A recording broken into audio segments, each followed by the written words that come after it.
Alright guys, so it's me again, back with another video. If I look tired, it's because I am tired, I'm sorry. Pretty much what I'm going to be doing is doing a little review basically of the CX Racing coilovers that I have on my car, my Lexus IS300. The coilovers so far have been great. They have treated me phenomenal. I purchased them about a couple months ago for about $660 shipped to my door. I think if I would have waited, which I highly suggest if anyone can wait if they're patient enough. I was not patient enough. I would definitely suggest waiting till like a holiday because they do have 10% off all the time. These are all things, you might want to take under account. 10% may not seem like a lot of money, but 10% off of $600, that's a lot of money that you could be saving. So I definitely suggest that you could wait around those holiday seasons so that you could be chilling, save a little money, use that money, buy whatever else you can. Okay, buy your girlfriend something so she doesn't hate you for spending so much money on coilovers. The CX Racing coilovers, like I said in my unboxing, if you haven't watched it, go watch it. Pretty much talk about the overall build quality of the coilover. The coilover is built great. Comparing it to something like a BC Racing coilover, they're side by side, I'd say that they stack up. They stack up to each other. The quality is very good. BC, very good. They're both very good coilovers. But for the best bang for buck, I definitely recommend that CX Racing coilover. Has 32-way dampening. I currently have mine set up to 16, and they function fine. I would literally compare them to my stock suspension, maybe just slightly stiffer. I'm running 12K front springs and 8K back springs.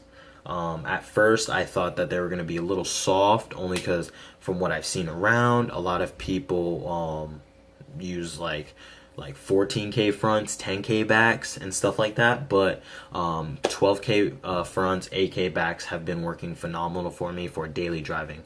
If I were to track the car or something else, I'd probably use a stiffer spring rate. But for what I use my car for, it is great. Body roll. That's a huge reason why a lot of people go with coilovers, not only for aesthetics, but also because of function. For the function aspect of the coilovers, they are great. They eliminate so much body roll that it's not even funny. Like, it just completely transforms your car. I know people say it all the time, but it really does. If you've ever driven a car from stock suspension, then you go some aftermarket suspension, it definitely makes a difference on your cornering, your acceleration. It's just a whole new car. It's just really a whole new car, and I love it. Obviously there are some things that you could do to stiffen up the chassis even more, but for that suspension aspect of it, they're good, awesome. Going over like speed bumps and stuff like that, little potholes and stuff. They take those bumps and all that stuff pretty well. I have bottomed out a couple times, but technically they're my fault. Going too fast over something that I probably shouldn't have, or going over a speed bump a little too quick. And obviously the speed bump, my car is really low, so obviously the speed bump will just freaking shoot your wheel back down. But it wasn't too bad. Another thing, what I'd say, currently I am dropped 2.4 or 2.5 inches. Okay, that's my drop right now, which is quite a bit. But I'm capable of going over speed bumps and all that type of stuff. But my drop is 2.5 inches, and there is way more room to drop the car. These coilovers go pretty low, I'm not gonna lie. For my car, at least, the Lexus IS300, they go pretty low. But overall, the coilovers are great. Like, I couldn't be happier with my purchases. I did a ton of research before buying these. I looked at Teens, I looked at Megan Racing, and a couple other, like K2, I think. K2.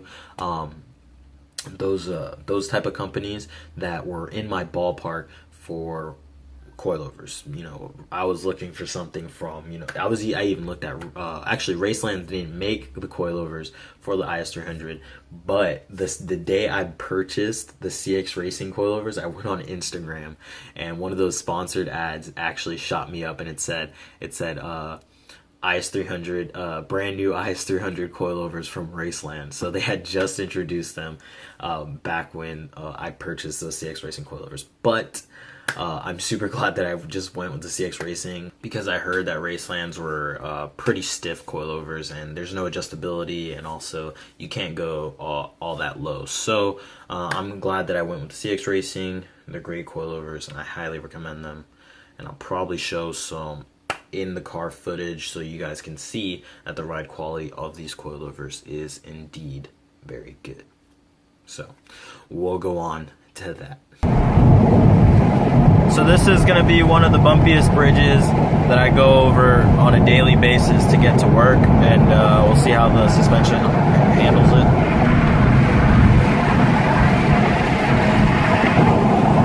Alright, so obviously my body's going to move along with the bridge, but pretty much like the bumps and everything, this car takes them like fantastic, and like it's not like a hard bump either. It's not like a I don't know how to explain. Like, it's not like super stiff. Like, it's like it just goes with the flow of the road. These coilovers are pretty awesome. I have no issues with them whatsoever, and I have yet to get this car aligned. Actually, I've been driving like this for like a month or so, maybe 2 months. Yeah, almost 2 months. I've been driving without getting an alignment, and it rides like awesome. I definitely recommend it. They're great coilovers. All right, guys. Well, that's pretty much it. Thanks for watching, and I'll catch you guys on the next one.